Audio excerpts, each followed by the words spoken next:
What's going on, everybody? Welcome to the Nightmares Podcast, where we talk about all things horror, whether it be movies, music, art, or in this case, podcasters, which we've had a lot on.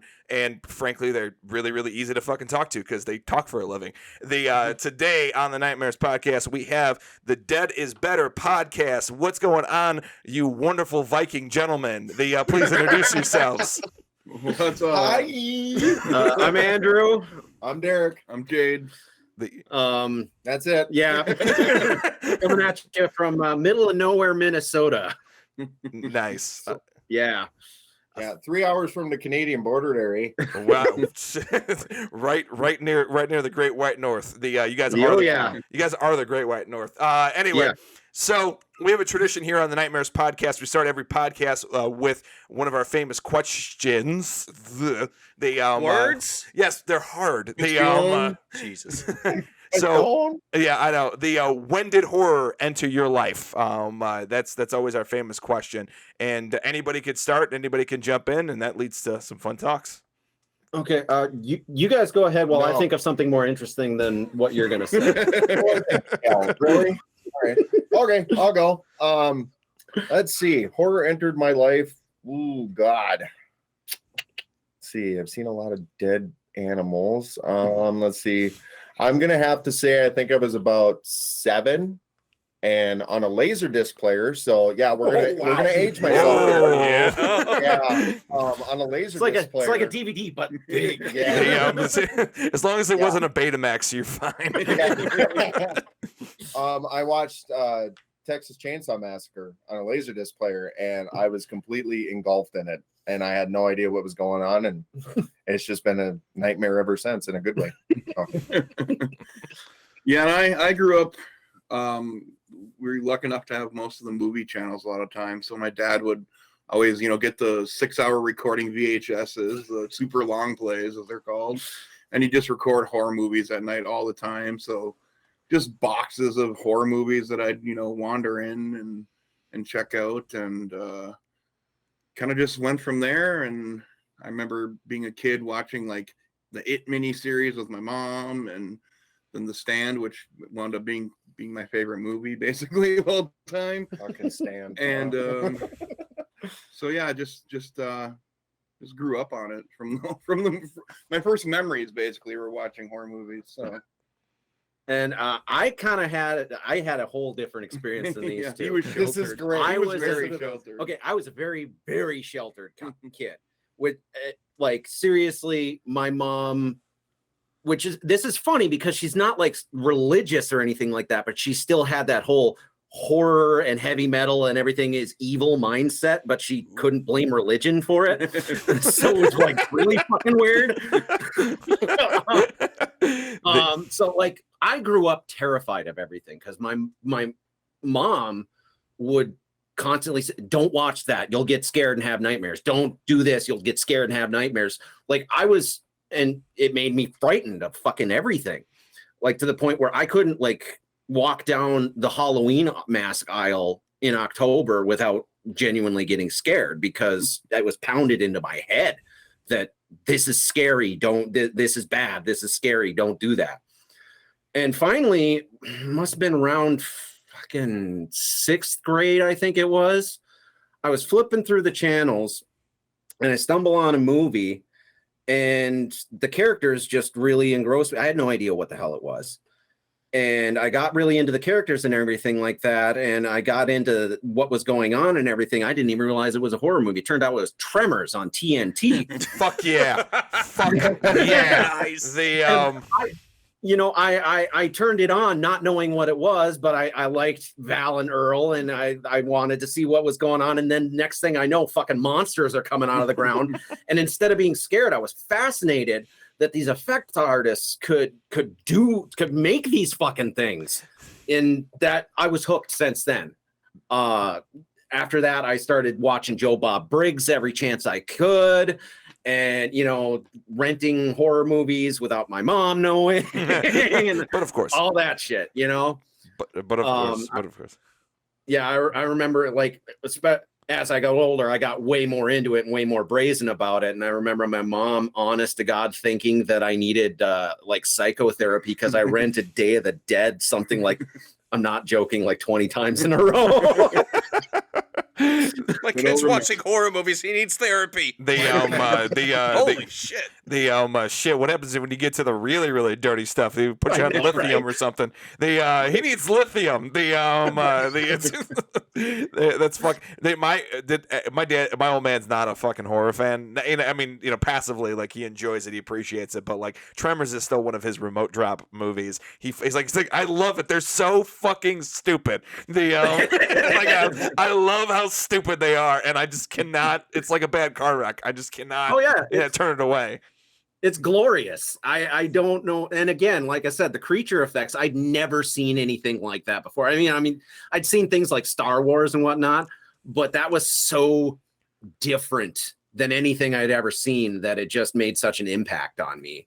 And that, like, the weird creatures and stuff of horror just always fascinated me ever since then. I was obsessed with Critters. I love the Critters movies when I was younger. They're a fun series. I'm currently obsessed with Verotika, to be honest. Oh, God. Dude. Damn. Judging by that reaction, you've seen it. Oh, I saw the film. A film was there. I don't know what they like. It's just one of those moments. It's the film equivalent to you walking out of like a bad date or something, and you're like, well, that just happened. Yeah. We got blood, we got tits, but what the fuck happened? Whatever. Fuck it. I liken Verotika to basically it's the horror version of The Room. It's so bad, but you kind of enjoy it for being so bad. It's like you can't look away. Dude, that's like the meme. Like the guy, somebody makes a good point, and they go, yeah. It's kind of true. It's really true. And I'm like, all I could think of, I was like, oh, this is why you got kicked out of the Misfits. That and you can't take a punch. Yeah, well, that's true. I was lucky to see them, but it was with Jerry, but it was still a good fucking show. They put on a solid show. But I fucking love that. God, Verotika. That was a night. I think the only other experience that I've had, and Zach, please correct me if I'm wrong on the title of this film. So we used to have a bloody elephant party for our organization. It was an opportunity for us to thank everybody for doing the films that we had done that year, and we said, fuck it, we're just gonna have a big party and everybody can have it. It's right around New Year's, and we go to the horror cons all the time. And if you guys have not gone to any of the horror cons, you gotta get there, man. Like it's amazing, and we'll talk about that in a second. But at the horror cons, they always have the DVD and VHS reseller people, and they always have the most random shit. So I literally went like this. And like pulled out whatever the fuck it was. It was like a $5 bin or $2 bin, and I pulled out a movie called Teacher's Pet, or is it Teacher's Day? Teacher's Day. I'm not familiar with that. Nobody's familiar with this one. So we watched him. First of all, all the ladies left us. It was all the guys hanging out in there, and all the ladies left us. And I talked to my girlfriend, who's now my fiance, and she's like, could you? I was like, could you hear us in the other room? She's like, oh, I know what the whole movie's about. I could hear you guys talk the whole time through the whole movie, so I know exactly what it's about. And imagine like the worst like home invasion, babysitters, like girl sleepover and creepy guy outside movie ripoff that you could ever imagine, but hardly any nudity. That's like normally a saving grace, and there hardly any nudity, and just the most random shit. There's a security guard, and there's a killer, and there's a bunch of guys that are also super creepy that are worse than the killer. They go up to the window of these girls and start jerking it. They like together in a circle jerk, and while they watch these girls, just hang out in their bras and panties, because that's exactly what happens at those sleepovers. I mean, at least we hope. But when I go, fair enough. And then at the end of it, it turns out, I guess, that the boyfriend was the killer all along, and it was all about at the end of the movie, he just busts into a rap about a banana. I'm not joking. This happened. Wow. And and it turns out this was actually a promotional tool to advance his rap career about rapping about fruit. Yeah, I don't think that had the intended effect. Wow. And that man is Eminem. That man wishes he was. Actually, you know what? That man couldn't be MGK on his worst day. Like that dude was. He like literally like turned into like a reject cast of Jersey Shore. Put on sunglasses, like did a whip around, and then started going into a rap about a banana. We couldn't fucking believe. I want to see this. Dude, we're gonna be the reason this movie gets famous. I know. Just fucking talking about it with random people. Like, I've never heard of this movie. I gotta see it. No, you don't. No, this movie's fucking awful. I'll look it up.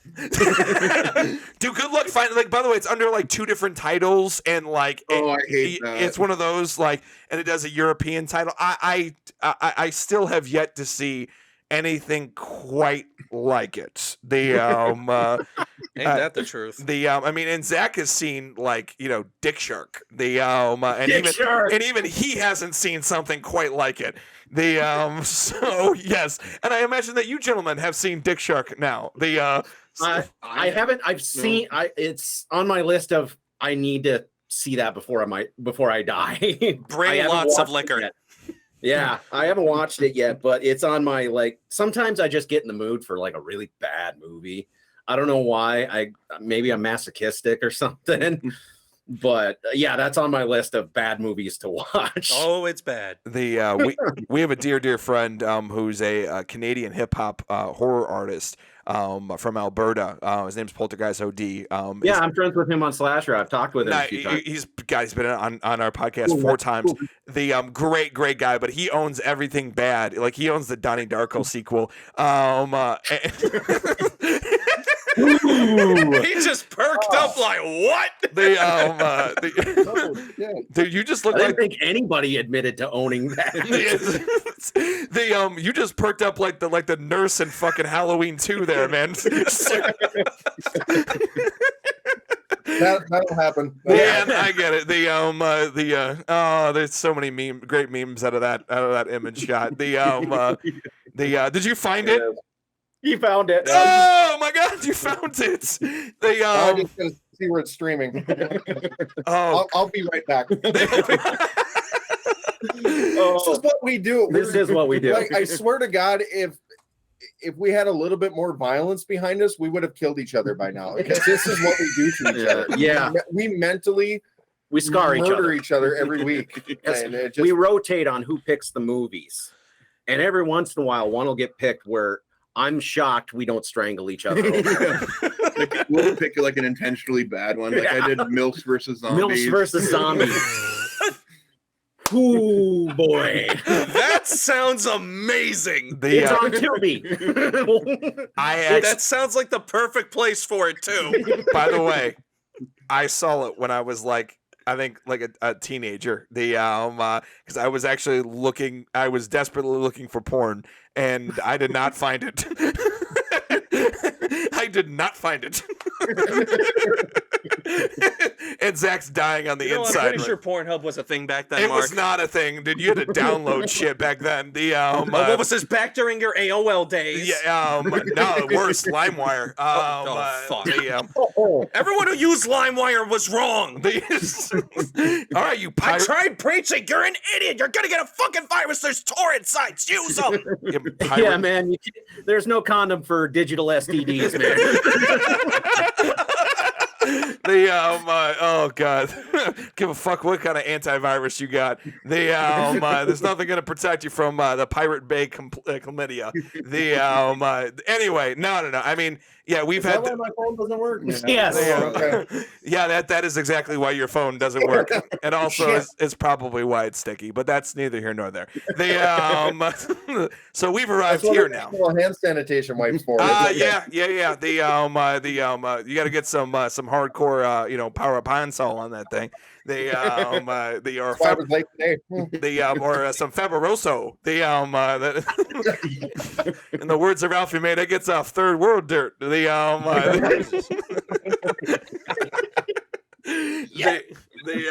So anyway, no, we've had plenty of those experiences. I mean, that happened to Zach and one of our dear friends, Wes, with watching Society.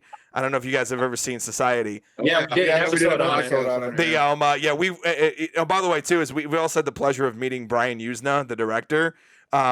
He's like the nicest fucking dude, like the most normal, nicest, like PTA dad dude that you'll ever meet in your life. He's like, you would expect him just to be just a little weird. Like I shook his hand and he's like, oh my God, thank you so much for coming. Did you guys have a good time? And everything else. Like I was waiting for him to be like, do you guys want to come over? And like, I have like Tostitos and like you guys can come and hang out. Like, one thing over there. And the thing's over in the back room. Yeah. And I'm like, and wow, you're like strangely normal. But Zach and Wes, I'll let Zach fill you in on the little experience that he had with seeing Society for the first time. Oh, my buddy freaked the fuck out. Like, the whole movie, he's freaking out because the sister's giving the brother the fuck me eyes. He's like, guys, are you seeing this shit? What the fuck is happening? Does the sister want to fuck the brother? Why does the sister want to fuck the brother? What the fuck is happening? Is the mom in on it? And then the holy fuck scene happens. Why? What is happening? Why are you showing me this? Holy God! Why? You would think that that is one of those fun movies to pull on people. Oh, yeah. Oh, it's the horror equivalent of Two Girls, One Cup. You show that to somebody who's not used to watching horror movies or just weird shit, and they will freak the fuck out like, oh my God! I'm sitting here like, oh, well, this is something shit. I remember we interviewed Nick Benson, who worked under Screaming Mad George and everything else. He's like, yeah, man, when I still pass out every time I pass KY Jelly at the department store. Like I get a little lightheaded. I'm like, oh shit, oh well, fuck. There was a lot of goop in that movie. I mean, I'm not gonna lie, I had a good time. I mean, hey, him to put his pants back. Yeah, on. I mean, I kept getting yelled at, but it happened. Excuse me, sir. Could you please put your pants on in the theater, please? That'd be great. No. I'm sorry. What country is this? I thought we were in America. We can do it, so can I. God damn it. I'm gonna go blend together with somebody in the parking lot. I'll be right back. I just wanted, man. I wish he would recut that with an '80s soundtrack. Because when I watch them drive away into the sunset in that Jeep Cherokee, I'm like, man, what a missed opportunity for Cruel Summer, man. What a missed opportunity. He drives right on the beach with Karate Kid. The wax on, dick off.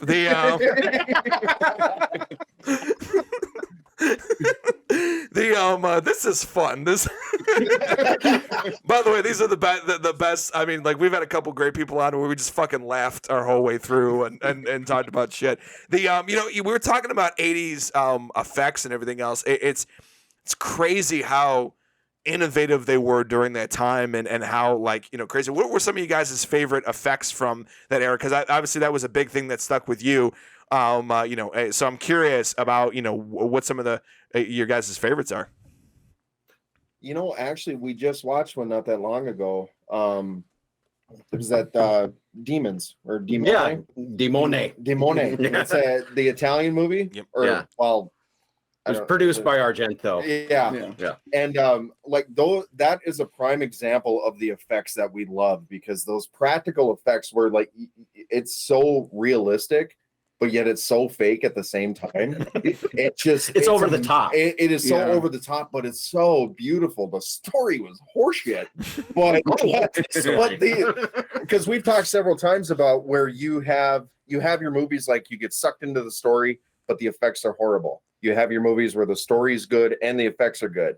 And then you have this movie where the story was shit, but the effects were fantastic. I don't know what you're talking about. That story was awesome. He was riding a motorcycle in the theater with a samurai sword. Goddamn sense. Exactly. I mean, it's not Verotika bad, like like where No, you go like, what the fuck was Verotica that? is just like a guilty pleasure. I think. I don't know. There is no redeeming quality in Verotika. Well, is there like a difference between like a guilty pleasure and a shameful pleasure? Like ones that you shouldn't tell anybody about? Yeah. Well, my wife didn't watch the whole thing, so I mean, if that, and I've watched it a good 300 times. Probably. Holy shit! Shit. The That book is my specialty. I mean, it's should use that in their ad campaign for the suicide prevention hotline. never thought about it like that. I'm feeling real fucking spicy this morning. Anyway, it's crazy. It's funny that you mentioned that. I always say that there are two types of horror movies. There are the balls to the wall, let's have some fucking fun, watch some people die, who gives a fuck? And then there's the horror movies that have something to say. And then there's a combination of both. So perfect example is Freddy versus Jason is the balls to the wall. Let's just have some fucking fun. And then you have The Shining, which is trying to say something, which is amazing. And then you have the combination of the two, like Reanimator. The both balls to the wall, but like really has something powerful. Favorite. Or like Dawn of the Dead. Dawn of the Dead. It had the social commentary, but it also had the balls out freaking gore and nastiness and action, but it was also funny. It had everything, you know? Yeah. And it's tough, man, because I'm also a big video game fan, and like through the lens of video games and horror, the rules are the same, which is if you can get through the horror aspect of it, there's some amazing shit that horror has to say. And that's what's disappointing is that it's kind of the redheaded stepchild. And trust me, we've talked about this in length of many things. And I think that's why it's so beloved, is because a lot of people don't like it. But also it's disappointing that like some people are so scared they can't get through it. But if you could get through it, there's a lot of amazing things that could be said. Oh, 100%.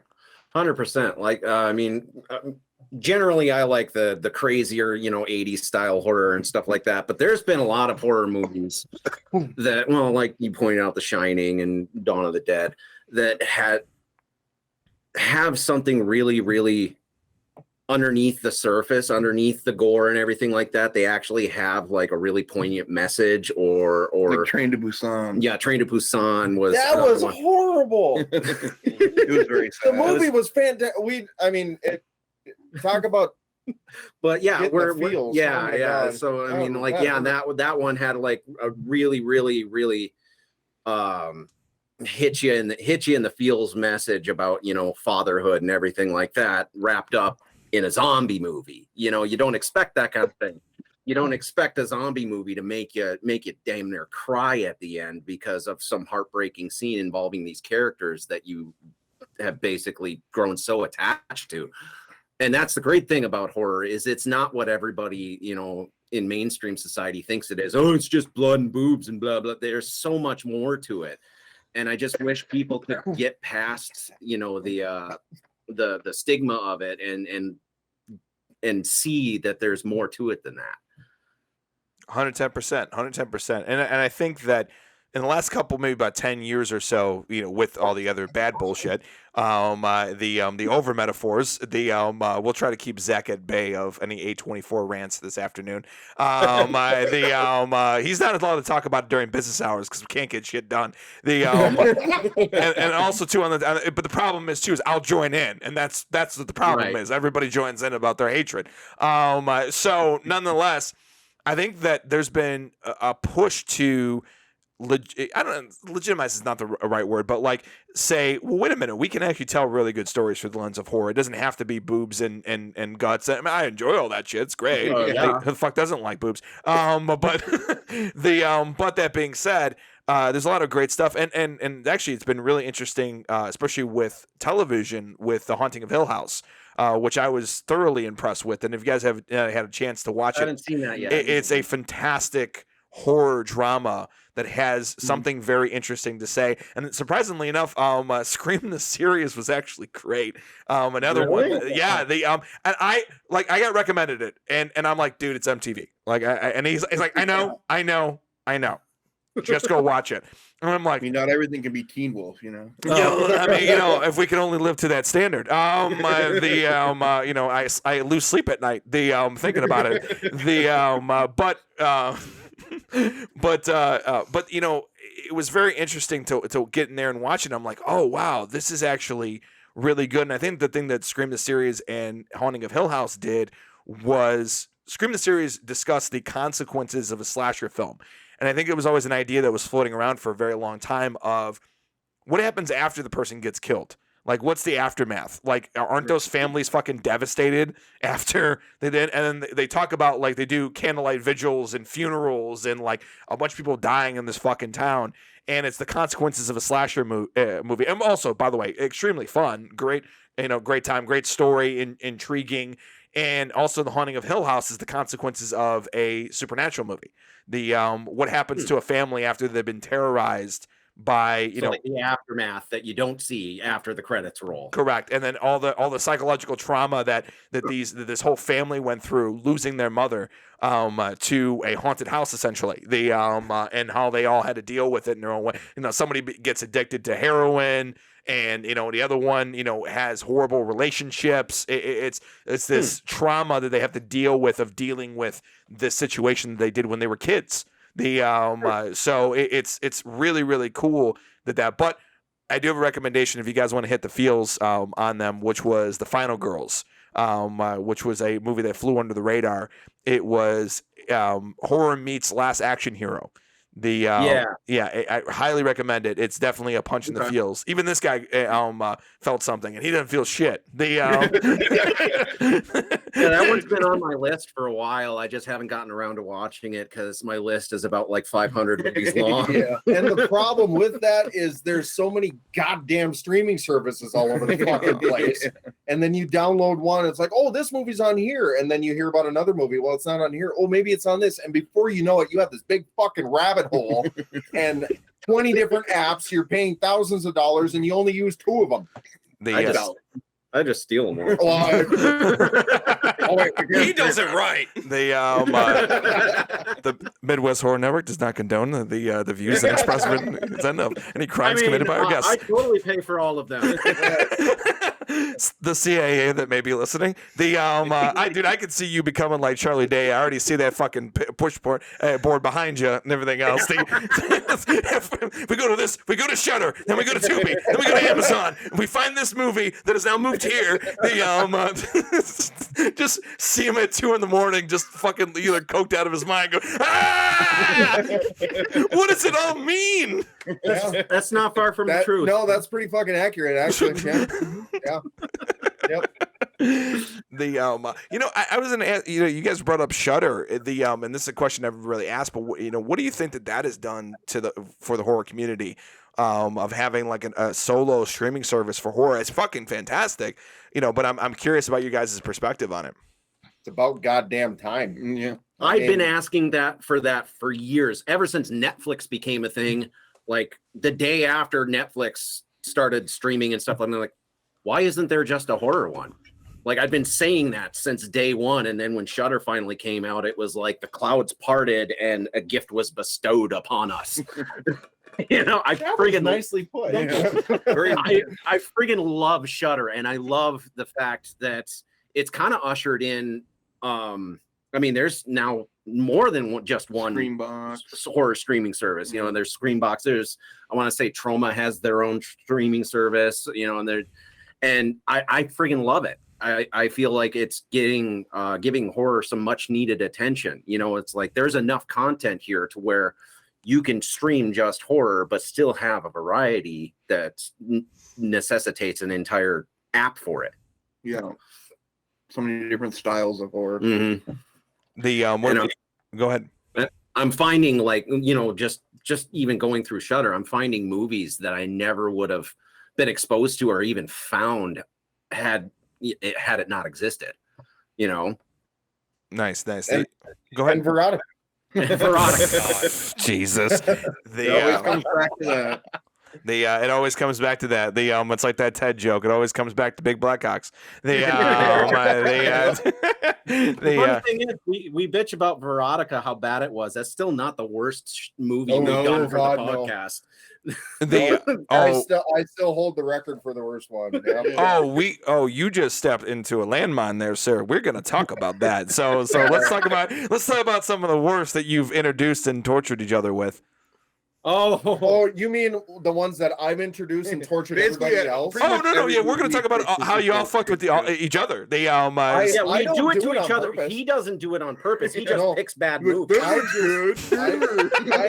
am the king of picking horseshit fucking movies. I'll tell you that. The worst one we've done for the show is a movie called The Cloth, and basically it's like. It's so bad. Have to talk about this. It's so bad. First, okay. Did you just react in the same way that Nick reacts when he passes the KY jelly? Yeah. Danny Trejo is top billed in this movie, and he nopes out in I want to say under 5 minutes. If that tells you how bad it is, where Danny Trejo's like, "Nah, I'm done, man." Yeah, taking that paycheck and fucking leaving. Yeah, basically, it's like same thing with Eric Roberts. Yeah, Eric Roberts stood around in a robe for a while. That was it. Yeah. But yeah, basically the whole movie is like, what if you had like Men in Black, but instead of like government agents fighting aliens, it's people employed by the church fighting demons. Could be a cool concept. They fucked it up. Yeah. I mean, fully clothed sex scenes, first of all, like the sex scene, like literally fully clothed. I still don't understand the logistics of that. It can be done. Yeah. Some of the worst CGI I've seen in any movie ever. Some of the worst acting I've seen in any movie ever. Do we need to talk about the black Nerf guns? And their special demon killing weapons, I shit you not, were Nerf guns spray painted black with crosses glued on them. And then there's one scene where one of the guys is introducing one of these weapons, okay? He's moving his hand and the gun isn't moving properly. Yeah, so instead of actually having a prop, they CGI'd a gun in this guy's head. I wish we were making this up. I really You do. said this is The Cloth. This is a movie called I need to see this. I need to see this. It'll make me horribly mad because like shit like that pisses me off beyond fucking belief. But I have an apocalyptic fit, man. You might need to go to the doctor and get some heart medicine before you watch this. Like this Xanax will or set it something. over. All right, guys, I'm gonna help you out here for a second. So just so you know, Zach is a part of the film group. He's the resident post guy, so he does all the editing, his specialty is After Effects, so he does all the effects. So if you got any movies that are just drive him fucking nuts, now's the time. Now's the time to share. Okay, we have too many. We'll be in contact. Yeah, seriously. The All right, let me ask you: Cloth have you made guys me at least blood seen? Have you seen Starship Troopers 2? Not the second one. Not No. the second one. No one has fucking watched that movie. I can't find anybody to rant about the movie. All they did for the gun, like muzzle flares, like at least Asylum, they'll at least put the shitty, fucking stock footage muzzle flares on. No, they put strobe lights on the fucking guns. They put strobe lights on the guns and go pew pew pew pew. That's brilliant. This is the biggest student film I've ever seen in my life, with the production of $100,000 and shitty CGI bugs. It is fucking stupid. But your movie somehow is worse. He had to leave. He's like, it's a fucking spout. I was so mad when I watched that. I'm like, how? What? You couldn't put fucking stock footage? I can do that shit. You can pay me $10 and I can do a better job than you did. Strobe lights? Fuck you. Yeah, you can. I like you guys. This is fun. You're gonna hear. Dude, you definitely hear some shit, man. Dude, I gotta get a bottle of Jack Daniels and just watch this Cloth movie. I'm gonna lose my fucking mind, but I have to see this. Dude, you have no idea, man. Like, especially being filmmakers, it's fucking worse, man. Because if you know how the sausage is made, man, it's fucking off. Spend the whole time like watching bad horror movies and screaming from the back, headroom. Headroom. That's your favorite thing. Head fucking room. You learned about Headroom and you'll never shut up about it. Dude, it's because it's fucking so stupid and easy. Well, by the way, okay, guys, I don't know if you guys know what headroom is. It's literally an appropriate amount of room from the top of somebody's head to the end of the shot. Something my camera is currently failing at. Yeah, right yeah, now. pretty much. We'll make an adjustment in a second. So like literally, like I can't say how many fucking horror movies where like somebody has a buzz cut. They or they have they're trying to get the airplane behind them. They're like way the fuck up here. No. You'll find that in the cloth too, because like when Eric Roberts is standing next to another dude, if I'm remembering right, like the other dude standing next to him, at the top of his head is cut off. Yeah, you can see his eyebrow. But Eric Roberts, the top of his head is like down here, and it's like, what the hell is this like a ventriloquist act? What the hell is happening? I'm not a puppet, I'm a real boy.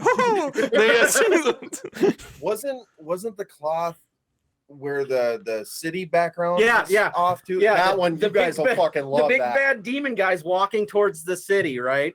And they CGI'd in the city skyline. But the city looks like it's on the ocean. It's fucking moving. Motion tracking was not a thing in this movie. It sounds like. Oh man!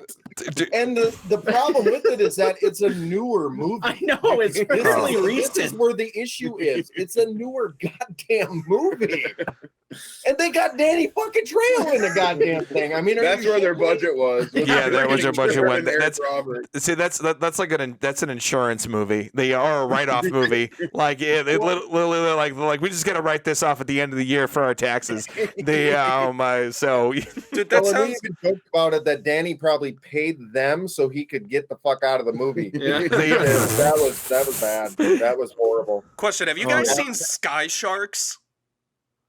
On my list.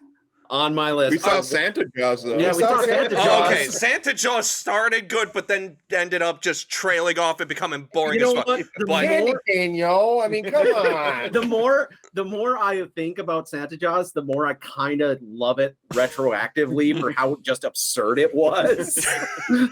Because it's given me so much joy joking about just insanity that I had witnessed in that movie.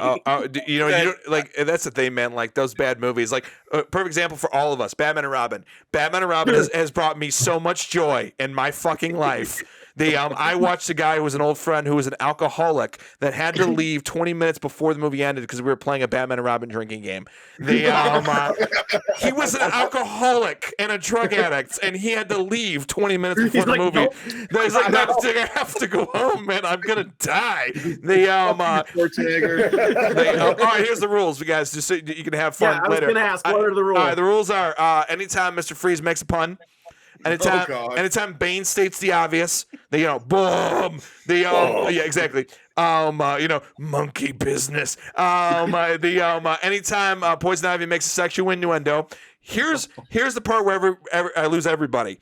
Every time you bad genitalia, that's number definitely in there. Wire work, and then here's where everybody loses this. Every time you see a grappling hook. That's where everybody gets fucked. And then you have to chug an entire drink when Coolio shows up, and then you have to chug a drink when the bat card comes out. Oh my god! So he left when Mr. Freeze entered the museum to take it over. That's when he left. He's like fuck this. I'm out. This is bullshit. But I tell you what though, man, like that movie. Like I remember going to an ice bar with one of my dear friends, who's my roommate, and we cracked so many fucking in the ice bars in Vegas. Cracked so many fucking Mr. Freeze puns in there. Everything else, he would like scream from across the room and everything else. Back with kids dinosaurs, and I'd be like, the Ice Age, y'all. All right. By the way, I have a really fun thing. This is such a uber specific thing, but once you see it, you'll never unsee it in Batman and Robin. So after Mr. Freeze, what killed the dinosaurs, the Ice Age, and does this, and I have a huge theater background. If you ever have seen a really shitty like community theater thing, and between scenes they do a blackout and then everybody runs off. but every once in a while somebody doesn't flip the switch quick enough or does it too early, and you still see people out of character moving out of the screen and everything else. When that thing goes down, watch everybody in the shot. All of them break character, and they're just running off or walking off as regular people. Once you see it, you'll never unsee it. You'll go, holy. I know what I'm watching today. Because once you see it, you'll never unsee it. Oh, and by the way, when George Clooney captures Mr. Freeze, how did he beat him up? Like literally the cape just goes on the thing, and then he's just like a fucking David Blaine magic trick. He's just passed out, and he's like, ta-da! And he's just fucking passed out. I was over here. Batman just kicked my ice. He kicked me in the jingle bells. You know what though, man? Like.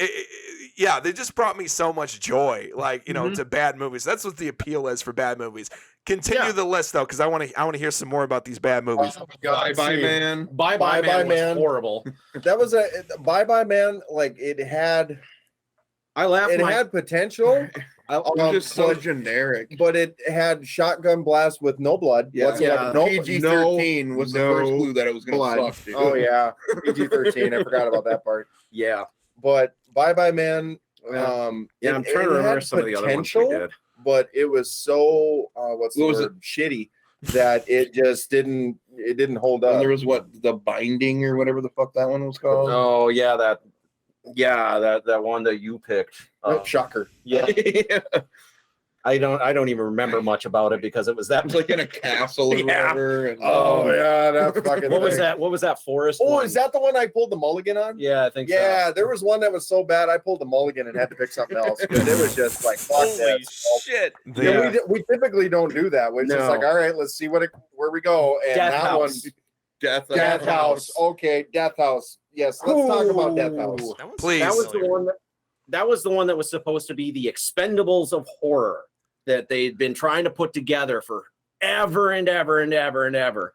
But some of the worst CGI, like well, and you couldn't see half the movie. Yeah, it was like the movie because it was like so black. dark. Yeah, and I just utter ridiculousness, but it was kind of fun because like I couldn't help but laugh at it. Like there's the one scene where what was it, Hatebreed? Yeah, Hatebreed. Hatebreed all of a sudden cranks up in the soundtrack, and they're sliding down these elevator cables because you can do that barehanded, and like it's the dude and the chick firing over each other's shoulders with pistols, and they're hitting these escaped inmates like in hallways like miles away as they're sliding down this elevator shaft.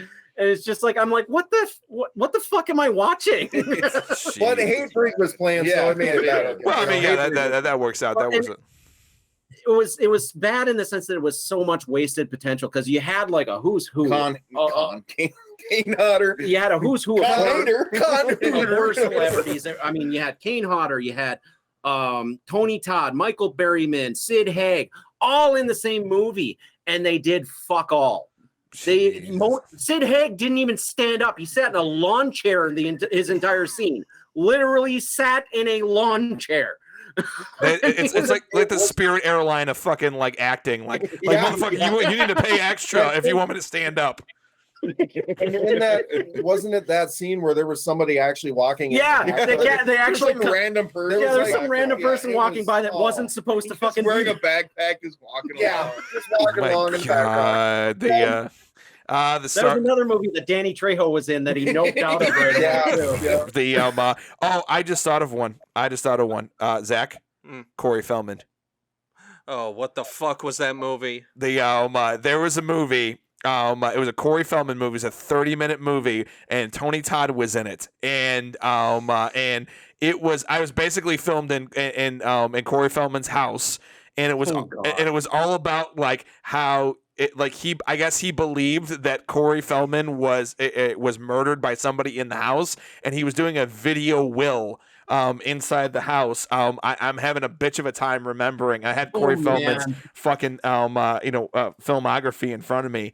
And I'm trying to find the fucking thing. Like it was but it had I'm already full. dude, and it was something else. It was like a 30-minute thing. I think it was filmed in 2009, but it was released in like 2013 or something like that. Splatter. Splatter. It was called Splatter.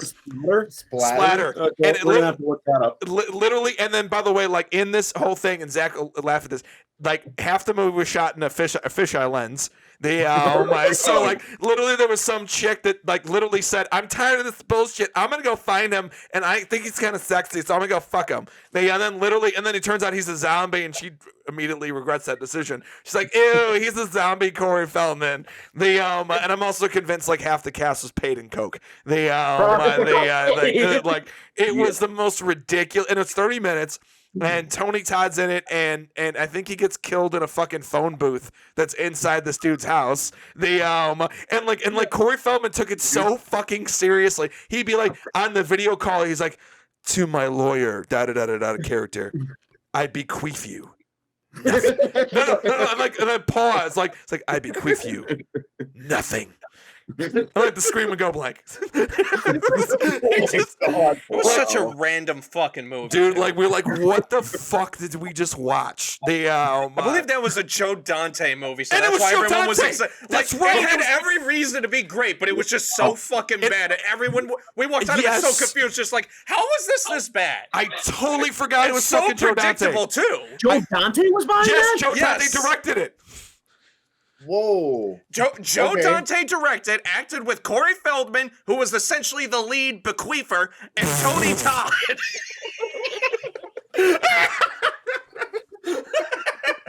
There's my fucking word for the day.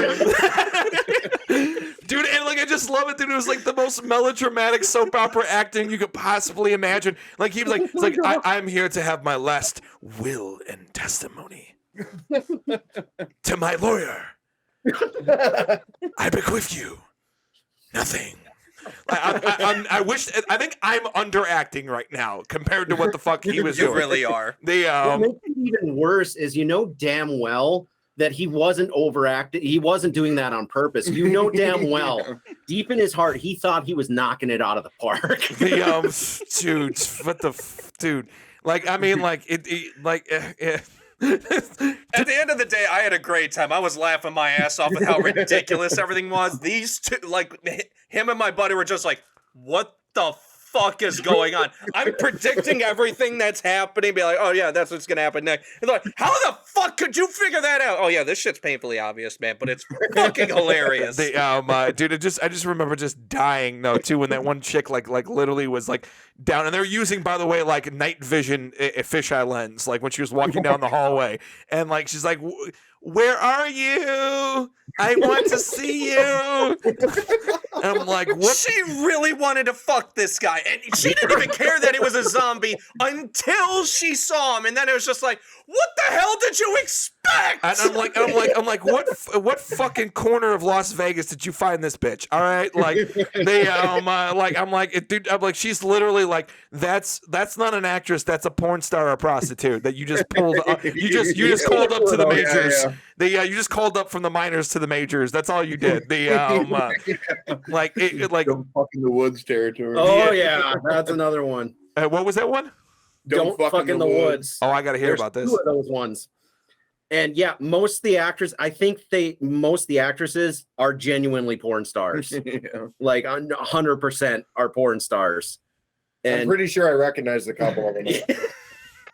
That's always a fun treat when you go, Research, where do know? I know her from? Oh. Well, I mean, I finished Pornhub, so I mean, yeah, I finished like it. he kept clicking, and they're like, "There is no more." Once you've reached zombie, lesbian, midget porn, like there's nothing else left. Like we've ran out of ideas. How did you get here? You need help. Go see a doctor. This one Except you porn, didn't look porn at any normal sex. That was the weird part. You know, everybody's got their thing, asshole. It's literally like when Richard Pryor's drug dealers wouldn't sell him drugs anymore because he was so fucked up. That's like Pornhub showing up to confiscate your laptop and be like, "All right, sir, we're gonna take this away from you. You need to go outside." And by the way, like your sheets have turned into like glass, so we're gonna need you to go ahead and move on with your life. We're pretty sure if you went outside and got fresh air, you would pass out. So we're gonna take this away from you. Like See, he knows me really good. This is good. I like it. it's like that Family Guy sketch when Quagmire figures out fucking internet porn for the first time. He's fucking jacked.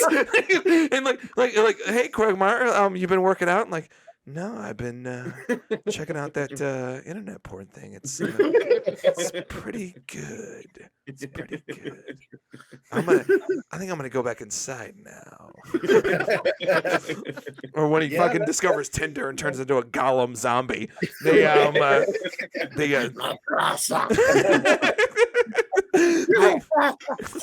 Swipe right for phone people.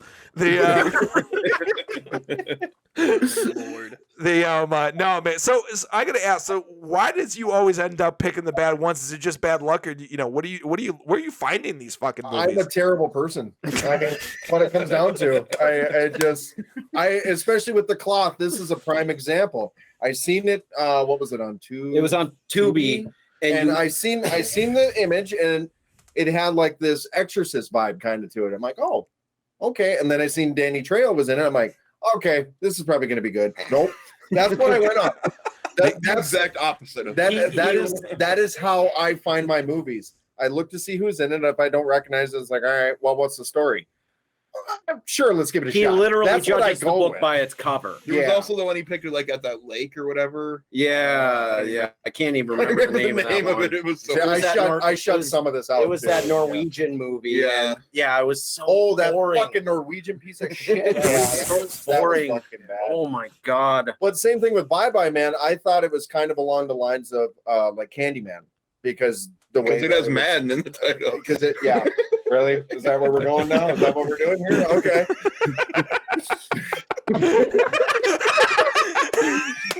It's exactly like Candyman. Damn.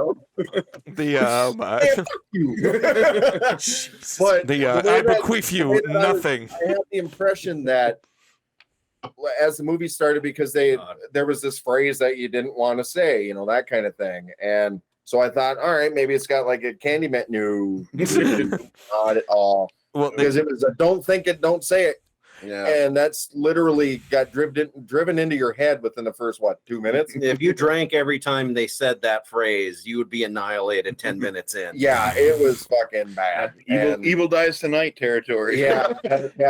I've apologized to these guys several times for pretty much anything. Damn. I mean, there's movies that I've picked we haven't even watched, and I say I'm sorry. Yeah. We'll Because get I a don't know text what's gonna message all of a happen. sudden. I'm sorry, guys. Yeah. I haven't even started watching. I'm just throwing it out there because either I'm going to apologize or they're going to praise me, one of the two. And guess what? I have yet to be praised. I think there was maybe one. Yeah, there was one or two. I can't remember them. Yeah. There was one or two that were actually See what I pretty mean? good. Yeah, exactly. So It's just buried in the pile of shit. It's like Yeah, those exactly. diamonds are in there somewhere, but I'm not digging through that. Yeah, you got to dig through a we've done pile of almost shit. 100 episodes. I can't remember every single one of them. Yeah, no, there's a bunch of shit that we've done. We've talked about a lot of shit on these podcasts. I can't remember all the shit. I love Tubi though. They should come out with an advertisement and everything else. Tubi, if your film is too shitty for Amazon Prime, we got your back. 100%, man. 100%. Because I think we even watched Event Horizon on that too, didn't we? Fuck you. Event Horizon's awesome. Event Horizon is, dude, that hit a movie nerve was there. great when it was over, I'll tell you that. Yeah. Damn, Yeah, that's a point of first. contention. God, that's so fucking funny. Only thing we've ever argued about. The other movie we always love giving shit to is the Vivitch. Oh, the witch. Yeah, the Vivitch. Now they had the two The V's Witch, for the yeah. W and Oh, the you mean poster. the fucking A24 film? Yep. Yeah. Oh yeah. We're not supposed to talk about that. Oh no. So you just unlocked the cage. You found the loophole. Yeah, so you found the loophole. So fuck it, let's go. As long as a guest talks about it, the rules are off. that is actually true. That is actually written somewhere. So From now on, he's gonna be holding up a sign. Talk about it. Yeah, you know what, and that's the we're talking about this with somebody last night. We're talking about just the fun of horror. Like horror is supposed to be fucking fun, and like I mean, like, and it isn't always that serious, because A24 is politically conscious and everything else, and I'm like, That's why I don't like them. I know, and and by the way too is we were at the Music Box, which is a famous theater in Chicago that was built in the 30s, and now they do like regular movies, but they'll also do like it's a place that like Rocky Horror Picture Show, The Room, and all that. I saw Society there. And I love to play that game of the bringer or the brought. I was like, who's the fucked up friend that's gonna ruin somebody's evening? But I mean, we went there and saw Predator, and it was fucking amazing. We had a blast, but I'm like, and that movie is not exactly politically correct, and people still fucking like, dude, I swear to God, dude, when Jesse Ventura was like eating the tobacco, and he's like, it's a bunch of slack-jawed faggots, and the whole audience lost their fucking minds, like popcorn threw up in the air. They're like, ah! Like when Pee Wee Herman hears the fucking word of the day, like just everyone's lost their fucking shit. The word of the day today is faggot. You hear the word of the day, you're screaming it out. Oh my God, that's a fun pairing that I would love to see hang out with each other is Pee Wee Herman and Arnold Schwarzenegger. Oh my God, sensory overload right there. I can hear that. I think your brain would explode. So I mean, like people are thirsty to have fun. Like like it's not that serious. Like and that's why we can get together with folks like you and talk about like taking shit not so seriously. So I gotta step into the bear trap because we already arrived. Here's everyone's opportunity to bitch about A24 for a little bit. I've heard Zach's hot take just so many times, but since you guys brought it up, let's talk about it. Let's get this out of the way, and let's hear it. oh my God. Here's my Pretentious up opinion. your own ass of it all. Yeah. I think we got a prop coming in. No, No, he's just walking away. Oh, gee, fuck. That's how little he thinks of those movies. Oh, man. Well, It's good to know I'm not as alone as I thought I was, because I'm surrounded by so many people who praise those fucking movies. Just like Jade said, it's so I get wanting to have a message in your horror movie, but make it entertaining. yeah. Make it entertaining. Look at what George Romero did with all his Dead films. Every single one of those had some sort of social commentary, but A, he wasn't hitting you in the face with it like a dick in a porn movie, and B, it was entertaining on top of the message, Whereas A24, they just slam it in your face every 5 seconds and forget to make it something entertaining. So boring. It's like so you're on the fucking wrong boring. end of a 69 with a guy. That's assuming that there's a right end. We just choose to ignore those comments. The Midwest Horror Network does not condone the opinions or thoughts of their guests. Oh my God. Hey, you guys wanted to go balls to the wall on it, so Let's go, motherfuckers. I generally, if I see A24 is behind a movie, I'm like, well, I'm not watching it because especially after The Witch, I was because I was on social media and everybody's like, oh my God, it's so scary and it's so awesome and it's so riveting and it's amazing. And I'm like, when is something going to happen? Yeah.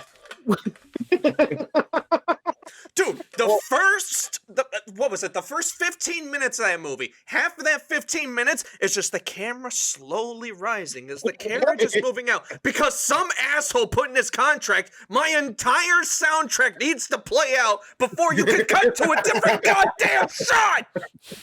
that is 100% accurate. Yeah. Yep. Have you guys seen A Ghost Story by any chance? The worst movie ever made. Oh No. my God.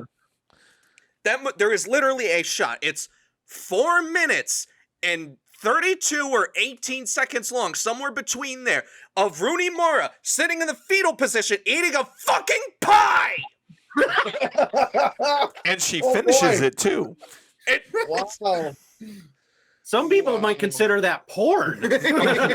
No. So me and my buddies made a joke that we were gonna do a parody of that, where the ghost in the movie is just sitting in the bathroom because you could see the bathroom in the background just beating off while she's eating the pie. I never heard this. Oh yeah, that was Marcus's idea. I fully endorse this idea. Yeah. Dude, he fucking loves A24 movies, and that movie even made him mad. I'm like, I don't get it. I don't fucking get it. It's so pretentious. It's so pretentious. It's the epitome of the art house nerd pushing his glasses up at everybody. Oh, you don't understand it. That's why you don't like it. No, I understand. You made a shit movie. Thank you.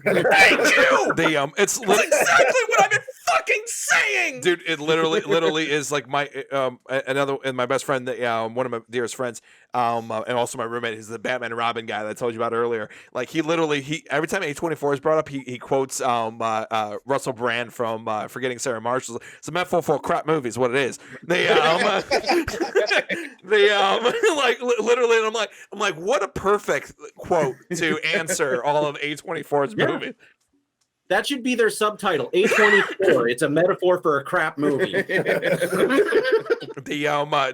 should be A24. We love ourselves more than we love you. The Globo Gym thing, that attitude. We're better than you, and we know it. Fuck off. Or I had another one here. Like, yo, dog, I got your metaphor for your metaphor for your metaphor for your metaphor. Do you have a story of A24 memes, man? dude, like literally like the meme from the guys from the guys from fucking Pawn Stars and everything else. Like, hey, can I get a quality horror movie with a great script? Best I can do is a bunch of metaphors. Any story? No. But story? What's that? Oh, you want an ending? We don't know what that is because fuck you. Literally. Can somebody tell me? Like literally what happened in the way, like I was so bored to tears. I didn't watch half the movie because my eyes were rolling in the back of my head. There was a goat. There was a goat. Black Phillip. Black Phillip. Yep, there was a goat. That's about all I remembered. It was so dumb. And like I said, ever since then, I've like avoided A24 like the goddamn plague. I mean, why couldn't okay. So, all right, here we go. Yep, here we go. Let's start your engines. Do is kill one of the kids, like throw it in the river or something. You would have saved the motherfucker right there.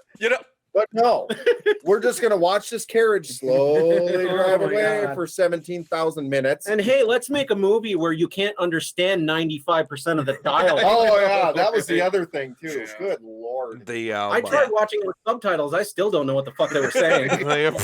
So I'll give them this much. So I had already stopped watching A24 movies by this point, but my buddy who doesn't watch movies, like he just grew up not watching movies for some fucking reason, he was dragged to the theater to see Hereditary.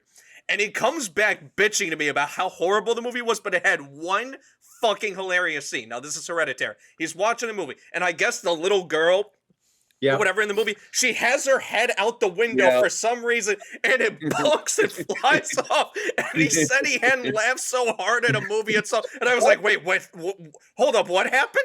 Yeah, this kid's head flies off just because she was hanging outside a car going fucking 100 miles an hour. I'm like, they actually did something funny or good or stupid or entertaining? No, this can't be right. I watched the movie. Oh my god, they actually did it. The rest of the movie was fucking trash, but yeah, that movie was fucking and the irony was lost completely on them. Because that shit was like hardcore serious to them. This is like so serious and everything else. That's what makes it even funnier. Because damn well they were like, oh, the audience is gonna lose their minds over this, and then the audience is just pissing themselves laughing, and I'm sure the filmmakers have no fucking clue why. They're sitting in the corner, no, you're not supposed to laugh. Like the ultimate like 5-year-old and everything else, like like trying to put a coat on over their Halloween costume. You're gonna ruin it. Like it's just it's so fucking funny. Anyway, so moving on from A24, just Yes, please.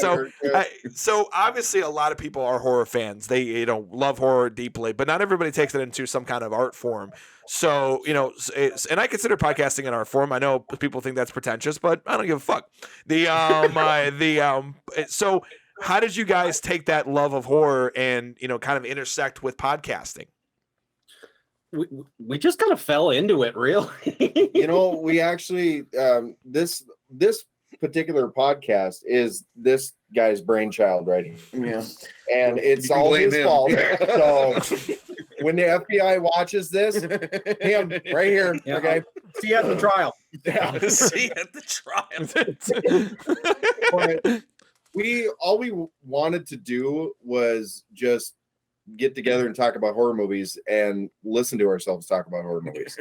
That's basically where it started. And before we knew it, actually, Jade and I were just talking about this yesterday, that it evolved into this big thing. Now we have running jokes throughout the whole thing, and 37 fucking minutes. Yeah, it was. That's just a thing now. Yeah, thanks to him. I mean, it's evolved into this thing that it's kind of getting away from us, to be honest. The genesis of this whole thing kind of came about, and I was told by a coworker that I was really entertaining when I ranted about movies. She said I reminded her of Nostalgia Critic. I'm not sure if you're familiar with that. He's from Chicago, so yeah, we're very familiar with him.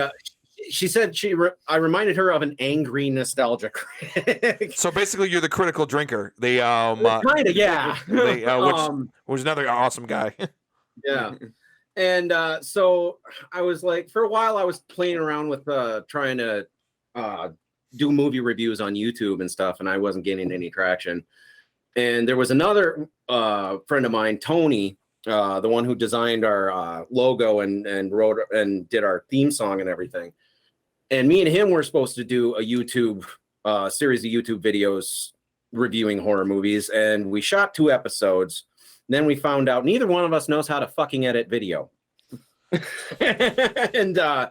And then scheduling conflicts happened, and that kind of died on the vine, but I still wanted to do reviews. Well, and then I'm talking to him one day, and he's like, well, why don't we just do an audio? I'm like, do you have any idea how to do that? And he's like, no, but I'll figure it out. And he found the Anchor app, and we figured out how to record and edit and everything on there. And that's pretty much was the birth of the podcast. And it evolved over time. When we started, our first few episodes, we went like scene by scene reviewing these movies, and I don't know what in God's name possessed us to do that. Yeah, and the first one we did was Green Inferno. Yeah, and we were doing these movies scene by scene, just like meticulously picking them apart. And I think we finally shit canned that idea when we did a 3-hour episode on Cabin in the Woods. One of my personal favorites. Absolutely love Cabin in the Woods. Ours too, but we went scene by scene. And because it's one of our favorites, we gushed about everything. So for like, what is that movie? Like an hour and a half, maybe close to 2 hours. We ranted for 3 hours, just basically blowing this movie. All right, real quick before we move on, because I don't want to forget this about Cabin in the Woods, because I bring this up every time somebody talks about Cabin in the Woods. Who in the fuck invented that button? Why does that button exist? You know what button I'm talking about? The release. And by the way, there's no little locky thing on that thing. There's no little plastic little thing. That button's just chilling. What kind of fucked up disgruntled employee engineer was so pissed off that he's like, I'm gonna invent a button that releases all of these fuckers. I don't know why they did that. You know why they did that? So the movie could happen. So the movie can happen. That is also true. I love like half that movie. The first time I saw it, I was like a detective trying to figure it out. The other half of that movie, I became a fucking anarchist. I'm like, bring down the system. Fuck everything. That is still one of my favorite. Like, I think that's probably one of my favorite sound editing moments in all of horror movie history for me. Is when you hear the elevators moving. And they hold the shot, and then you just hear the elevators moving, and like nothing, like you go, everybody in the audience like, oh fuck, some shit's about to go down. They I love the little ding, and then the doors open, and everything. And the one guy's like, oh fuck. It's just destruction. And every I just feel it's like this, like workplace opening, like everything's going well, and then it's like jump scare title card. It's the best. It's the best. Oh my god, there's just so much good. Dude, by the way, I could join you guys with the scene by scene. I would probably, if I send it to me after this, because I will listen to it. Like, I absolutely love. Actually had to cut, like, what was it, half an hour? I had to cut a half an hour out of it when I was editing it because they wouldn't let us post something that long. It was too long. I'm like, fuck, there's so much good material in this. I can't cut it down. I figured out how to do it. My favorite thing out of that movie is it's Hemsworth, right? Mm-hmm. Yeah, when he fucking hits the invisible fucking thing. Just the thought. I mean, and don't get me wrong, I love Hemsworth, but it was like that was fucking beautiful. Oh my god, just so fucking fucking funny, like everything, like the merman shit and everything else, the whole betting thing, and then also too is you guys do know the Left 4 Dead trivia in that, right? Yes, they were supposed to do a Cabin in the Woods DLC that got shit canned, and I'm still angry about that. So am I. Only almost as angry as Zach is about the Friday the 13th, the game DLCs that he had to not have. Thanks to modders and shit like that, I have that content. I can't play it online. But I still have it. Yeah, the Uber. So I don't give a fuck. The Uber. Fuck them. The Uber Jason. I'm right there with you, man. Yeah. But I know he's still fucking like, there's some shit that like he's still mad about. But yeah, like you could still see the witch and the boomer in the background and everything else when they do the cubes and everything else. So if I'm right, if I'm not mistaken, I think there's a hunter in there too. I believe there is. And then I wouldn't be surprised if modders released a modded map with that content somewhere in there. There's so much modded content for Left 4 Dead. Somebody had to have made a Cabin in the Woods mod, knowing all of this. Yeah, they had to have, and how hard is it to kill 5-year-olds? The Japanese have fucked this up. That's one of my favorite scenes where it's like the kids are all singing and then he's like right at the screen. Fuck yeah! Fuck yeah! Oh my god, I just love that. Like, no, this doesn't make any sense. We should split up. Like, how? Still one of the best, like, one-liners and everything else. I still maintain that if you have like a friend who's semi-interested in horror but hasn't watched it, that's one of the best movies to try and get them hooked. Oh yeah, for sure. It celebrates but also mocks all the best and worst tropes of horror. Yeah, dude, even a buddy of mine who's watched maybe a total of 10 movies in his life has seen that movie and thinks it's amazing. What's not to like and everything else? You got everything in there. You got a fucking unicorn. What was that? Never gonna get to see the merman. Never. We got our one shot. Well, shit. If I would have had a crystal ball, I would have worn my one shirt. I have like literally a Little Mermaid knockoff shirt with the merman on it, and it's Little Mermaid. Like, I have it. It's over in that little box over there. I fucking absolutely. You got time? Go change. I don't have to go find it. Like, it's in. Like, dude, you don't even understand. I used to host a show called on our channel called Horror Fact of the Day, and the gimmick was that I would change to a new horror shirt every time I did an episode. So I have literally probably about 100 sitting over there in a couple boxes. Nice. So like that's, and dude, like when people come on the podcast and we're gonna do multiple podcasts, I'm like, here, Here, new shirt. So yeah, I got a plethora of collections. But anyway, I want to hear more about how the podcast evolved from there, how you set up your format. Well, I mean, like I said, after the debacle that was the Cabin in the Woods episode, freaking, I'm just like, dude, we don't need to go line by line. Like, no one wants to hear that. So we started kind of doing a more organic, just like when you get together and talk about movies with your friends, you just jump right in at any given point that kind of interested you and go from there. Segments that we do, but we don't script them other than the news segment. Well, and even that's not really scripted. I just pull up some news. Yeah. But yeah, and then as the show went on, we started adding segments. Like we try and do a question of the day.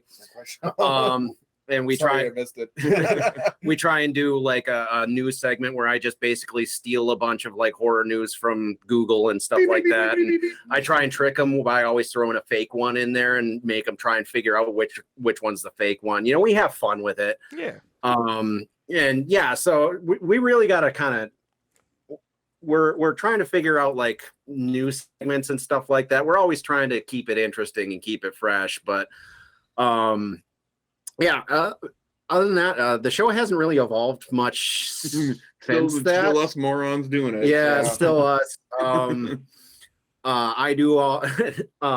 Derek doesn't do the editing anymore. I found out how to edit the audio and everything on the Anchor app, so I do that while I'm supposed to be working my day job on my phone. But it seems to be working. So. That's awesome. So, what were some of the biggest surprises with finally doing a podcast and something that you learned along the way? You're like, oh shit, I would have never thought that this was a thing, or maybe a couple odds and ends that you're like, wow, I didn't expect that to work as well as I thought it would. Well, it's working good. Yeah, we'll let you know when it happens. Yeah. I mean, there was a lot of trial and error with basically just how to record. Like we're old guys. So we're old, so we're not exactly what you call tech savvy. I noticed that. For a while. Wait, what gave it away? This morning. I can't figure out Zoom. Where's my calendar? It's up on the wall, not that one, dumbass. But yeah, like we learned a lot through a lot of trial and error and everything like that. Like originally we were actually recording on what the hell was that? It was my 8-track. Because we're also musicians as well. Failed musicians. Actually, we're good musicians. Anyways, but actually we've all. Oh fuck! I'm gonna say it like this. We've all played with each other. So you were in a band with him. I was in a band with you. So that's the right side of a 69 with a dude. So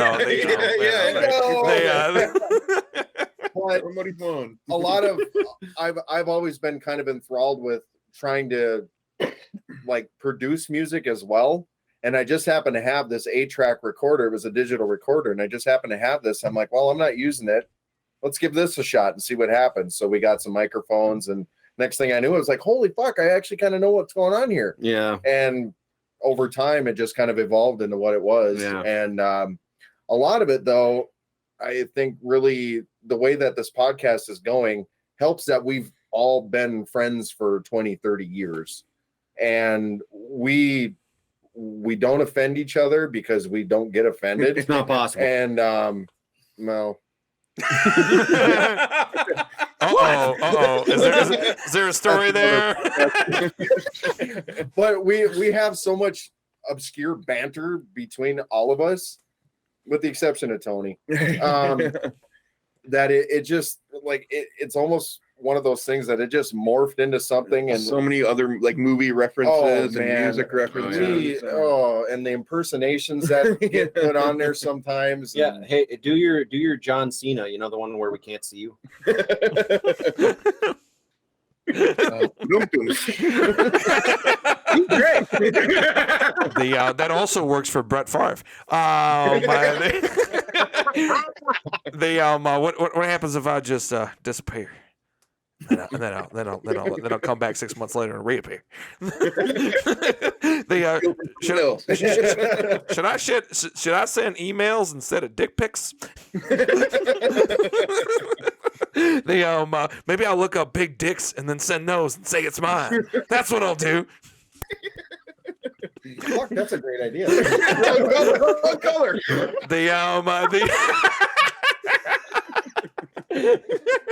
Why is there an Asian man in the reflection in the mirror back over there? I pressed the random button on Google. What are you gonna do?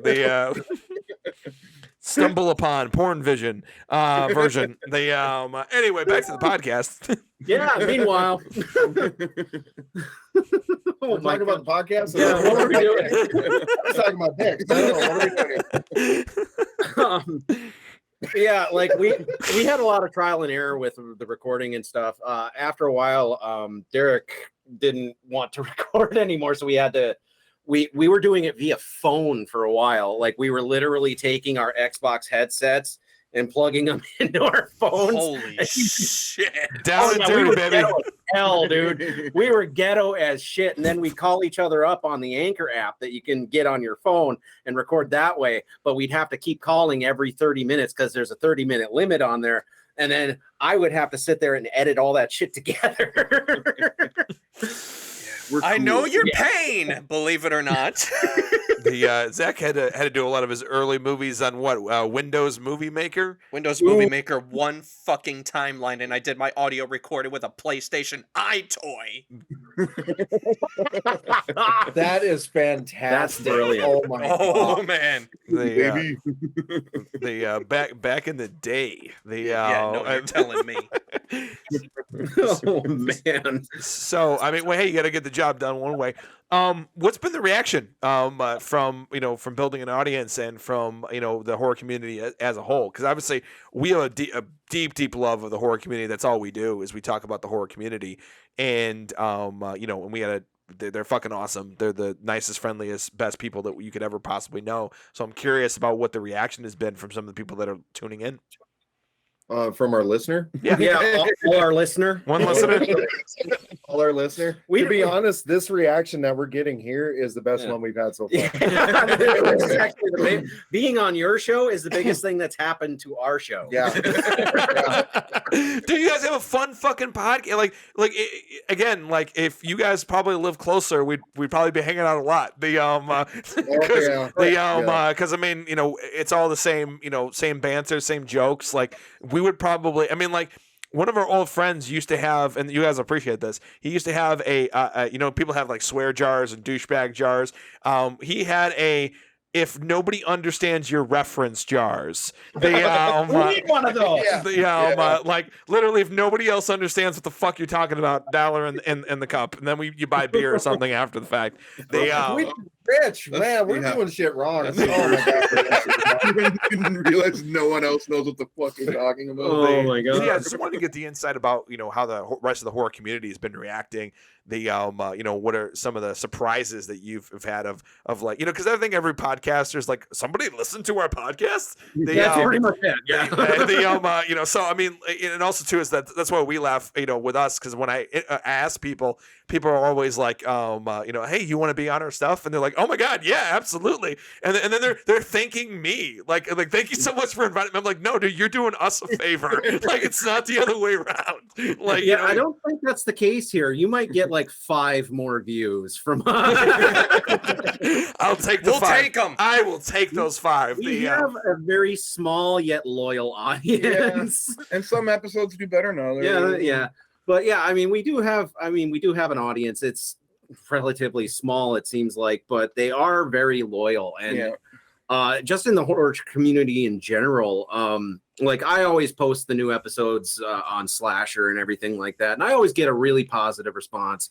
I find that the horror community in general is just some of the most welcoming and friendly people ever in any community. And I think that's hilarious based on, you know, what we're in, the fucked up shit we're into. I know, right? It really is the most mind-blowing thing. We love blood, guts, gore, death, destruction. Hey, how you doing? Yeah, nice pleasure to meet you. The most You want to watch this movie? people- Yeah, let's go grab a beer and hang out. Fuck yeah! The most friendly people are the guys that spend their recreation time watching people get dismembered. You know, it's like something doesn't compute here, but it's awesome. It really is, man, and it's crazy to us.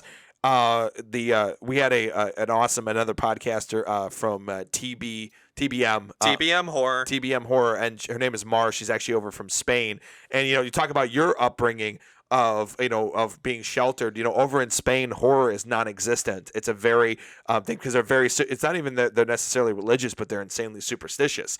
So she's a hardcore black sheep of a whole country, and and she was talking about that. She said the greatest quote about horror, especially when it comes to horror fans and horror creators participating in it. She's like, when I go to the fantasy community, it's always, well, why?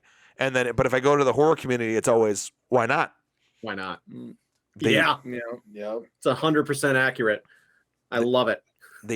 So and also too is like it's kind of surprising. Have you guys not had an opportunity to go to the cons and like really talk with people and go to booths and stuff? I've like always I said, wanted we're 3 to. hours from the Canadian border. We don't get to do shit. Yeah. I mean, we got to drive pretty far to get to the nearest con, and unfortunately, getting the time off of work, and most of us have families and kids and all this stuff, and it makes it really hard. I really do want to go to. There's one in Minneapolis called Crypticon that they do every year, and I really want to hit that one of these years, but it's just getting the time off of work and money and all that restraints. So eventually it'll be a thing, but I hear you, man. I hear you. And you're totally right though about the horror community being the most welcoming, and it goes all the way from the actual creators, the actors, all the way down. I mean, in no other community you're gonna see like Kane Hodder having a beer with a fan. I mean, like that. Right? Go walk into any other like genre, and everything else. And actually, I think we told one of our dear friends, Dennis, that horror fans are the most loyal, hardcore, into them. And like one of his buddies was like, I have an argument. He's like, the only other community that's even more hardcore than the horror community is the porn industry community, the porn fandom. I was like, they're even more fucking hardcore than any other, than even horror genres. And I'm like, they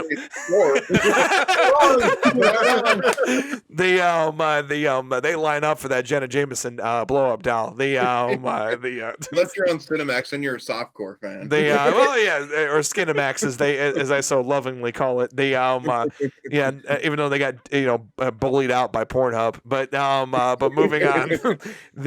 So yes, guys, we're gonna go to the question of the podcast, which is where we wrap up all of our podcasts.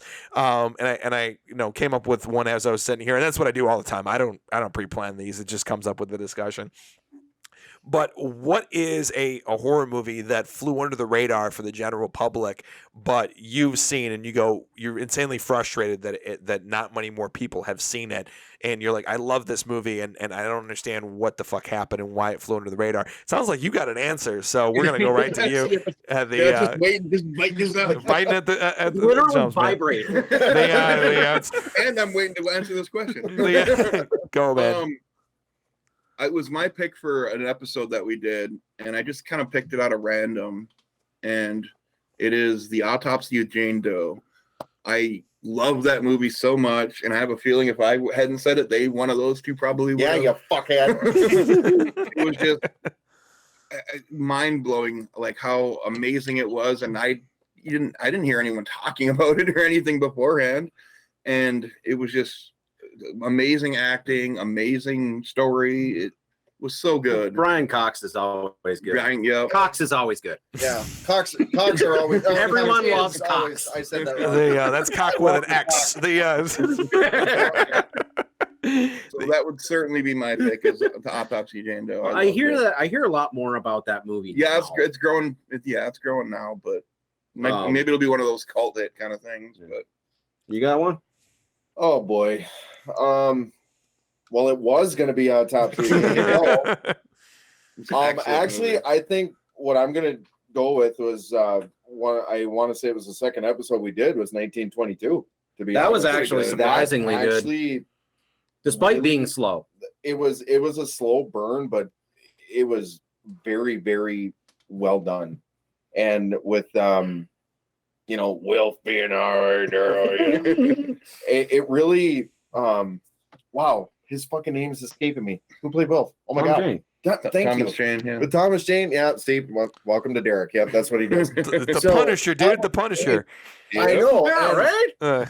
you see him use. I didn't even recognize him about halfway through Yeah. the movie, and I finally realized I'm like, holy fuck, that's the Punisher. Holy shit. He kind of looked like Ernest when he does that redneck character. Yeah, when he does That's how he talks through the whole movie, but just the way he acted through the whole movie was just beautiful.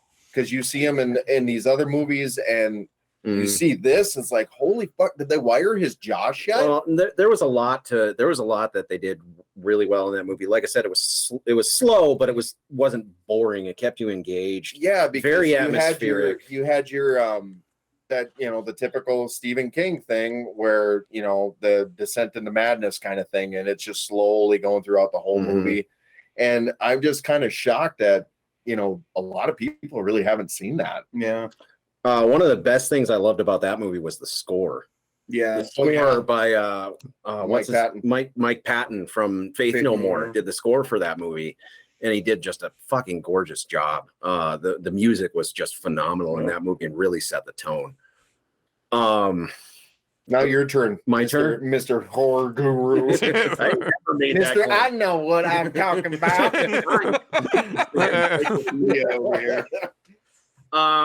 I don't know. One of the movies that I've seen that I don't hear a lot of people talking about that I wish would get more recognition is The Night Watchman. I don't know if you're familiar with that. No, not as familiar. It's a horror comedy about an outbreak of vampire clowns, and it's every bit as silly and hilarious as you're thinking. It's absolutely bonkers. It's funny as hell. The writer director who also starred in it, just one of the great. I mean, he did such a great performance about. I mean, he was just the lovable doofus. Basically, it's a bunch of night watchmen at this business place. I don't even remember what the business was, or I think it was like a newspaper or something like that. They're whiling away their shift, just freaking doing their watching porn and shit like that. And this casket gets delivered by accident to the warehouse, and it houses this world famous clown that died in Romania. And of course, as happens, and of course he comes back as a vampire and starts turning everybody in the building. And it's almost like this Dawn of the Dead type scenario where they're trapped in the building with all the monsters and shit. And it's absolutely a riot. I can't say enough of how much I love this movie. And honest to God, I want a sequel in the worst way. I want to see the clown vampires, or as they call them in the movie, clownpires. I want to see a sequel where they fight werewolf Mall Santas. That's what I want. Yeah. Fuck yeah. Like I'm ready, bro. Like I got my popcorn. I'm ready to go. Yeah. That's awesome, Zach. Final Girls. Fuck you. You just stole mine. Oh, well, you fucking knew what was gonna happen the moment you brought that up. Of course, dude. Like the movie had such a solid fucking story. The story was so fucking good. The movie was so fucking good that I didn't care that it was a PG-13 movie. That's how fucking good it was. Like usually, whenever I see movies get nerfed, if I see a movie get nerfed with a PG-13 rating, I generally get pissed. But with this one, I was like, because I heard that the director had a dilemma. He had to choose between either rated R, or he has to change the story, like the main plot point of the story. And the dude made the right decision. The main plot point of the story fucking worked. If he would have changed that, the movie probably would have been worse. But I fucking loved it. Great fucking movie. Had such Last Action Hero, Final Girls, 2 best movies with that fucking theme for it. Okay, Mark, your turn. Great double feature, by the I way. love They that. Oh, yes. great. I highly recommend that double feature. I know this is beloved by the horror community, but it isn't, necessarily beloved by the general public that are horror fans. Is almost anything that Fred Dekker did, but like specifically like Night of the Creeps and Monster Squad. The especially Night of the Creeps. Like Night of the Creeps is a great fucking movie. A Tom great Atkins movie. is a god. The Tom, let's talk about some male '69 shit going on. I know a lot of horror fans that have a deep man crush on him. But like you talk about a great. So let's just mix every fucking genre we can. Start out with a space movie, then Invasion of the Body Snatchers, then we got a serial killer movie going on in the past. And then this wonderful story about the guilt of this man, dealing with what happened, and then all these kids caught up in the mix, and that's some great shit about I love stories that have these deep, rich characters that have traumatic backstories. Then they're dealing with what's going on in this present situation, and he just and also too is every fucking that's also to a line that every horror fan you answer the phone and everything. Thrill me, thrill me. And then also too just I remember growing up and loving the Goonies. And I still love the Goonies, but then I saw Monster Squad, and I'm I'm pretty sure I would have loved this more.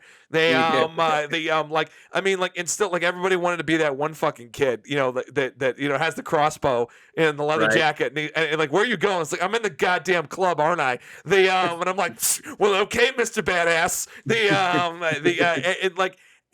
Everything was just great about it, and it's a shame that Fred Dekker does not get the credit that he deserves because of RoboCop 3. That was a fucking how much long, dude? If we could forgive Joel Schumacher, we should be able to forgive Fred Dekker. Jesus Christ, let it the fuck go, man. And don't get me wrong, I love Joel Schumacher. Joel Schumacher made some great shit. Phone Booth and Falling Down and The Lost Boys, all great movies. So his penance is he was never allowed, he's not around anymore, but he's never allowed to go near a superhero movie, and that's okay. I think he would have been fine with it, but we forgave him. There's no reason in the world we need to keep dragging Fred Dekker through the fucking mud about that. Right. And I think a bonus thing, because it kind of flew under the radar, because the people that know it love it, and the people that don't know it, is The Burbs, which is probably my favorite Joe Dante movie. Another movie that just a lot of people just don't know, and it's also too, it's still one of my favorite Tom Hanks movies because he's so fucking funny in it. Golden in that. Oh, dude, and it's great in every way. It's just a fun movie. Another Corey Feldman movie. But it again, all these movies that are flew on the radar. But I will say this though, it still is the Final Girls for me, man. It just, and I'm not trying to overhype it for you guys. It's just, it has everything, and it reminds you that you can still tell a very impactful story inside the realm of horror, and you can be super fucking meta about it. And there's a lot of really fun meta jokes that are in there. So it's a really solid story, and I highly recommend it for not only you guys but for everybody that's listening. So so gentlemen, this is your opportunity to look directly into your camera and tell all the good people where they can find you on all the social medias and podcasting and all that great stuff, where they can find you and find your awesome podcast. Well, we have a Facebook page because we're too damn cheap for a website. I get that. Better on Facebook. Find us on Spotify. Find us on Spotify and Anchor. And beyond that, we don't have much of a social media presence. We're kind of starting an Instagram thing. Yeah, we're starting an Instagram. We still questioning that one. We're not really running it. I mean, we're the type that kind of gets kicked off of social media. I get that. I'm old. Yeah. So, but otherwise, people can find me on Slasher under the handle Zombie Baseman, all one word, and that's where I always post the new episodes of the podcast on there and everything like that. So either the Facebook page or the Slasher page, or just subscribe to us on Spotify. Really. There you go. There you go. Thank you so much. And then I'll close this bad boy out. Thank you so much for checking out this episode of the Nightmares Podcast. You can find us as well wherever podcasts can be found. You can find us on Spotify, Anchor, YouTube. And if you are watching us on YouTube, if you could be so awesome to stab that like button, smash that subscribe, and click that little dingy bell to be notified every time we drop amazing content right here on the MHN. And then also you could follow us on all of our social medias, Facebook, YouTube, Instagram, TikTok, and Slasher. That is the application for all things fucking horror. I know he has fun when he does that. Thank you so much, and we'll see you next time on the Nightmares Podcast. Bye, guys. Bye. Thanks.